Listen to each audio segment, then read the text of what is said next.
আমার মতো কতজন মানুষ আছেন যে নাকি মজার মজার খাবার রান্না করেন, রান্না করতে করতে গন্ধ শুনতে শুনতে শুনতে শুনতে আপনার খাবারের রুচিও চলে যায়।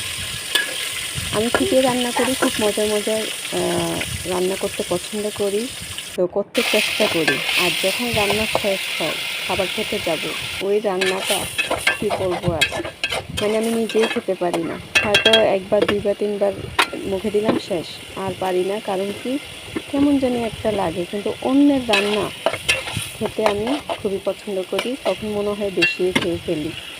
সো আমার মতন এরকম নাক ছিটকানো মানুষ আছেন কিনা আমি জানি না, থাকতেও পারেন, কারণ বেশিরভাগ অনেক মানুষেরই এরকম মানে স্বভাব থাকে। আমি বেশি কিছু রান্না করে ফেললে আমার একই হয়, রান্না শেষে যখন খেতে যাই তখন দেখা যাচ্ছে আমি আর খাবারটা নিতে পারি না। এই যে পাঙ্গাস মাছটা আমি ঠিকই ভালোভাবে সুন্দরভাবে রান্না করছি, কিন্তু খাওয়ার সময় না কেমন জানি একটা রুচি অরুচি যাচ্ছে, মানে খেতে ইচ্ছা করছিল না।